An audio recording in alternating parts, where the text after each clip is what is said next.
Olá, tudo bem? Como vai você? Eu sou Gabriel Maneu, sou engenheiro, sou técnico de segurança do trabalho, sou bombeiro civil e aqui a gente vai fazer o treinamento agora de noções de combate a incêndio. Bom, para a gente fazer o combate a incêndio, a gente precisa entender como é que se inicia um incêndio, como é que se inicia um fogo. A partir daí, a gente vai entender quais são os princípios de cada situação, ok? Então, a partir de aqui, qual que é a definição de fogo, né? O fogo ele é manifestado através de três elementos: combustível, calor e oxigênio. A partir daí, a gente consegue entender que, a partir de um tempo, surgiu a reação em cadeia. A reação em cadeia é um quarto elemento, né? um quarto dispositivo, que faz com que as condições se mantenham independente do esforço físico nosso para que aquilo ali aconteça.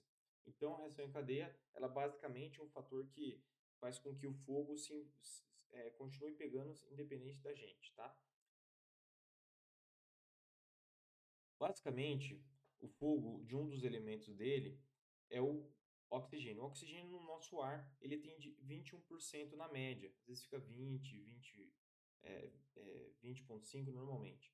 Mas ele pode chegar a 19 ou a 23. Isso é a média que ele pode chegar. Os excessos, né? 19, que é o mínimo teoricamente para o ser humano, e 23. Abaixo disso, de 19, a gente começa a passar mal, começa a desmaiar, né? Até 16 a gente já desmaia. Aí, de 23 para cima, a gente começa a ter arritmia cardíaca, que é aquela a gente fica com excesso, né? É, é, de, de oxigênio no nosso pulmão. Então a gente pode ver aí que o oxigênio ele tem uma quantidade. Não quer dizer que aquela chama, que pouquinho que tá, se a gente chega no ambiente e tem um pouquinho de chama, quer dizer que a gente tem bastante oxigênio. Muitas vezes não. Olha o tamanho da chama com 16. A gente já tem ali bastante chama. Isso já para nós 16 já é ruim, tá? A gente já passa mal, desmaia. A gente pode morrer por falta de oxigênio no ambiente. Então, a queima lenta, né, que fala, é de 16 a 8% aí nessa situação, tá? O combustível, a gente vai ter três tipos de combustível diretamente: os sólidos, os líquidos e os gasosos, tá? São os três tipos. O sólido é tudo aquele derivado de madeira. Eu gosto de falar que é derivado de árvore. Papel, celulose, papelão. A gente vai ter aí madeira diretamente. A gente tem aí também os plásticos, né? Compostos aí químicos também que são sólidos e também pegam fogo, tá?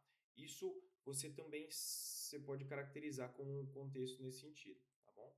Os líquidos, a gente tem líquidos inflamáveis e voláteis e não voláteis. O que é isso? Se eu tiver dois copos aqui, um é gasolina e o outro é óleo diesel, qual que pega fogo mais rápido? Você vai falar que é a gasolina, porque ela inflama mais rápido. Se você fala um álcool e um óleo de cozinha, qual que pega fogo mais rápido? O álcool, porque ele evapora mais rápido. Então, tudo que se pega fogo no gás. O gás tem que ser inflamável. Então, todo material composto por gás inflamável. Nosso corpo, por exemplo, é inflamável porque a gente tem muito gases tóxicos, no caso, gases inflamáveis, que fazem com que a gente pegue fogo em algum determinado momento. A partir do momento que a gente tiver muito calor aqui, começa a desprender gás do nosso corpo e ele se inflama automaticamente pegando fogo, tá? Então é assim que funciona. E aí, quando a gente fala de gás, aí o pior cenário é o gás propriamente dito já cause, já causa todo esse problema. Então, o que a gente tem aí? O gás em estado líquido, como que é isso? Eles transformam o gás com alta pressão, por exemplo, em um cubículo desse pega 900 metros, 1.900 metros cúbicos e coloca em um quadradinho desse. Em 1 metro cúbico, é muita pressão. Então, é tanta pressão que transforma o gás em líquido. E essa condição faz com que a gente canalize esse gás para onde a gente quer. Porém, tem que ter os resguardo, o cuidado. Quando se vaza esse tipo de gás, a gente não tem controle, a gente só tem como. Não, a gente não consegue, assim, eliminar o risco. A gente consegue controlar, mas a gente tem que deixar esse gás vazar, porque não tem o que se fazer. Ele pode gerar uma explosão, porque ele está sob pressão. Esses gases aí que a gente tem no botijão de gás, ele basicamente ele é um gás que a gente tem em predominância no ambiente, em compostos químicos, né, de petróleo, e ele está no botijão 80% líquido e 20% gasoso. E lógico que isso, conforme vai esvaziando, vai mudando a proporção, mas é uma quantidade muito grande, né? Aí a gente tem os pontos de temperatura. A gente pode ver lá que eu falei, né, os voláteis e não voláteis são as temperaturas que pegam fogo. Aquele material desprende gás, tá? E ele vai soltando o gás e vai se transformando em outro estado, o estado gasoso. A gente tem três tipos de pontos de temperatura. A gente tem o ponto de fulgor, ponto de combustão e ponto de ignição. Ponto de fulgor é a temperatura inicial, a temperatura que ele desprende gás e começa a pegar fogo. Só que ele não entra em reação em cadeia, porque ele não tem calor suficiente para desprender tanto gás para se continuar queimando. Por isso que ele apaga. Ele acende um pouquinho, fogo de palha, acende um pouquinho e apaga. Depois a gente tem a combustão. O ponto de combustão é basicamente a evaporação daqueles gases, tá? E aí a evaporação desses gases começa a pegar fogo e ele esquenta aquele recipiente, aquele restante daquele material, deixa o ar quente e faz com que ele se inflame automaticamente. É quando o carvão, por exemplo, pegou fogo bem, né? Ah, agora pegou fogo. Quer dizer, ele entrou em reação em cadeia. Ele continua pegando fogo sem depender da gente, tá? E o ponto de ignição é o mais perigoso, é quando ele se inflama automaticamente sem precisar de ninguém. Lá em Beirute teve esse problema, né? Pegou fogo lá, explodiu na verdade, porque explosão é nada mais é que a queima em alta velocidade fez com que 2 quilômetros de pessoas já tinham sido afetadas. Lá foi uma reação química que gerou essa combustão de ignição automática, tá? Pela temperatura ambiental do ambiente já pegou fogo sozinho, explodiu sozinho. E aí, falando nisso, a gente tem aí essa questão das energias, tem energia elétrica, energia mecânica, a gente pode falar da mecânica, né, que é fricção, esfregar a mão na outra, a energia exotérmica e a chama, tá? A gente tem aqui a elevação de temperatura, no caso aí é uma reação do calor, né? E a dilatação térmica, que também é uma reação do calor. Então, a fonte de calor ela pode ser aqueles itens que a gente falou, e essas são os efeitos. A elevação de temperatura faz com que as coisas pegam e começam a desprender mais gases, ou até mesmo dilatar outras coisas, como a dilatação térmica aí, né? Que vai expandindo toda a área que tiver pode dilatar aí concretos, vigas metálicas, etc., até mudando o estado delas e transformando elas mais amolecendo elas e perdendo a estrutura, tá? Aí temos a combustão. Na combustão a gente vai ter algumas sobras, né? Vai sobrar algumas coisas, como fumaça, gases, chama e calor. Isso vai ser gerado aí na combustão, tá? Já na fumaça, o que que a gente tem? Três tipos de fumaça características. Fumaça branca e cinza clara, que são de tecido, são de madeira, são de papel, de capim. Alguns casos está um pouquinho mais escuro por conta de pinturas, né? Tá tingida, então sai um pouco dessa cor da pintura, né? A fumaça negra e cinza escura, que são derivados de petróleo. Então, todo material derivado de petróleo vai estar essa fumaça mais preta, assim. E normalmente pode ter fogo na fumaça. Por quê, Gabriel? Porque ali naquela fumaça não queimou tudo. Então tem todo o composto químico ali ainda. Tem muitos gases pesados que não foram queimados e já se evaporaram junto ali, tá? E depois a gente tem a fumaça colorida, que é totalmente química, né?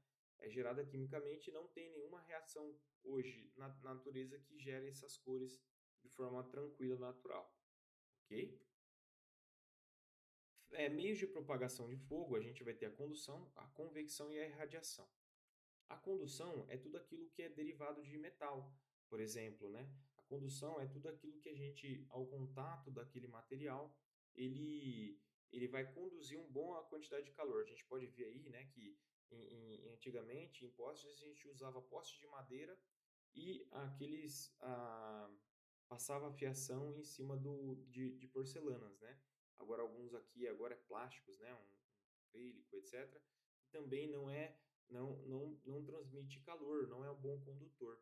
E o concreto também, que hoje em dia não é tão condutor e não é igual a madeira que desgasta, que envelhece. Mas a gente tem muitas situações, muitos lugares ainda que tem esses tipos de poste, de sistema, porque são baixos condutores de calor. Demora-se muito para aumentar a temperatura e a madeira pega fogo. E isso que ela, se queimar, ela não perde a propriedade, ela não des, se desmancha, se desintegra, né, completamente. Apenas a região dela, né? Depois a gente vai ter a convecção. A convecção basicamente é o ar quente, né? Que a fumaça ficou ali, ela é gerada como ar quente. E esse ar quente que está nela faz com que ela suba. Então, toda a área que você for numa situação de emergência, sempre desça, porque a fumaça vai chegar até você, se você estiver lá em cima. Não adianta correr. A fumaça ela vai tomar conta. E normalmente as pessoas morrem pela fumaça primeiro, depois elas morrem pelo fogo, tá? E aí radiação. A radiação é a mesma radiação solar, só que pega na lateral entre dois objetos, né, ou dois edifícios e transmite esse calor através de forma lateral. Isso sim pode se inflamar também, pode pegar fogo, porque a temperatura muito alta pode estar tendo a convecção, pode estar tendo irradiação, a condução, tudo ao mesmo tempo, tá bom? Como que a gente extingue o fogo, tá? A método de extinção é o abafamento. A gente tira o oxigênio, né? Que é o congruente ali daquela situação. E é basicamente uma condição que a gente faz com que aquele local ele seja retirado aquele fogo e o gás, ou na verdade a gente retira todo o oxigênio daquele local e o fogo se extingue, tá? Então é basicamente isso que acontece. Travou agora a imagem do slide, não era assim, mas travou. Então, é basicamente a gente tampar, como a gente tem um exemplo aí da frigideira, a gente coloca uma tampa, uma panela, coloca uma tampa em cima, tá? Depois a gente tem o isolamento, que é basicamente tirar o combustível. Então a gente tira o combustível daquela região, faz com que reduza a quantidade de combustível, queima só aquela quantidade que está ali e o fogo vai se dissipar, vai parar, tá? Porque não tem mais combustível para continuar retroalimentando. E o resfriamento é tirar o calor. Esse é o mais comum que a gente já conhecia, né? É o que mais se usava, mas lembrando, é muito difícil usar o mesmo tipo de atendimento de extinção para qualquer tipo de combustível. Você percebe que se você usar o resfriamento para líquidos inflamáveis, você vai aumentar mais o fogo, porque você vai colocar líquido junto com óleo, água com óleo, e isso não se mistura e vai continuar pegando fogo. A água se mistura com etanol, aumentando mais ainda a capacidade de queima. Então não pode ser feito assim, tá? Não vou entrar no mérito, esses são os seis equipamentos de combate a incêndio, né? Existem diversos, a gente tem mais isso na brigada de incêndio. Aí a classe A gente tem a identificação aí, a classe A são sólidos sólidos inflamáveis, né? São todos aqueles compostos que a gente já falou. Ele queima em superfície e profundidade. Por quê? Ele vai queimando, você já pegou a lenha, a madeira, o carvão, ele vai queimando por dentro também, tá? Aí a gente tem a classe B, que é os líquidos inflamáveis, como a gente já falou, né? A classe C, que é os equipamentos energizados. Então, equipamentos energizados a gente vai ter essa composição, né, de materiais, que basicamente são todos aqueles que eletrodomésticos, eletrônicos que têm contato aí com energia, tá? Aí a gente tem a classe A, que é a de água, para atender a madeira, porque é o melhor ideal para resfriar. O de pó, que é o bicarbonato de sódio que a gente tem na cozinha, ele atende o BC, mas o C ele fica ruim porque ele estraga os componentes eletrônicos, né? Então eu indico mais para o B, que é um bicarbonato. Você vai pulverizar ele por cima daquela região onde está o líquido inflamável, fazendo com que aquela região seja coberta com aquele pó e fazendo ali um isolamento entre o contato entre, a gente fala abafamento, né? A gente faz o abafamento entre o contato do líquido com o oxigênio, tá? Aí depois tem o CO2, que também é utilizado para a classe C, eu gosto mais para a classe C, porque é o gás carbônico, então ele é gelado e tira o oxigênio do ambiente. Então ele gela bastante a região e tira o oxigênio do ambiente. E aí, nesse caso, ele tem para B, serve para B, mas eu não gosto porque ele espalha mais o líquido. Imagina que ele vai espirrar o líquido para tudo quanto é lado. Isso não é muito bom. Tá? O ABC é usado para carro, por quê? Porque ele é mais ideal. Se você coloca ele na madeira, a madeira ela vai queimar por dentro ainda. No caso de carro, tem espuma, tem alguns outros materiais sólidos que são compostos diferentes. Aí precisa utilizar esse tipo de material que eu acho mais certo. Tá? Então aqui a gente tem que checar, verificar qual que é o material que está sendo queimado. verificar, né, se a área é aberta, a gente tem que ver para que direção está o vento, ir a favor dele, romper o lacre e fazer a aplicação no fogo. Se é água, a gente vai aplicar direto na base, direto ali na onde está a madeira, tá? Fazendo zigue-zague. Se for situação de pó, que é no caso o líquido inflamável, a gente vai pulverizar por cima daquela região, fazendo com que aquela região inteira fique branca, coberta. A gente tampa ali o fogo através daquele, utilizando o pó, tá? E depois a gente tem aí o CO2 que a gente vai colocar aí também aproximando ali e aplicando direto ali na área onde está queimando aquela parte elétrica e extinguindo o fogo, tá? Interessante que com a parte elétrica a gente tem que desligar a rede para evitar que aquele fogo continue pegando por conta da fonte de calor, ok? Então aqui, né, o de água diretamente, isso aí é lógico que é um hidrante, agora um extintor, né, aplicando aí um agente extintor de espuma que também dá para aplicar na classe B, que é o líquido inflamável. Isso é uma espuma específica para atender esse tipo de material, que ela faz uma cobertura ali fazendo um abafamento, tá? E o CO2, que a gente pode ver aí ele fazendo apagando o fogo ali do painel, tá? Aqui a gente tem a inspeção dos extintores, né? Existem alguns critérios, o lacre, o manômetro que a gente tem que olhar. Se o lacre tiver rompido, se o manômetro estiver no vermelhinho aqui, ó, já está na hora da gente fazer a manutenção ou avisar o pessoal da manutenção que o extintor já está inadequado para o uso.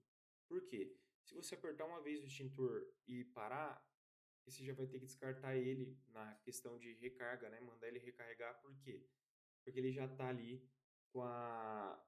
Já deve estar sem pressão, porque se aciona uma vez, a pressão vai saindo com o tempo, tá? Então ela vai esvaziar ali, vai perder a pressão e você não consegue usar ele, ok? Localização dos extintores sempre pode estar na parede ou até no chão.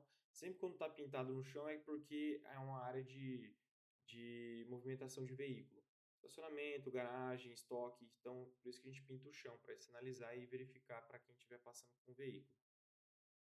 Tá?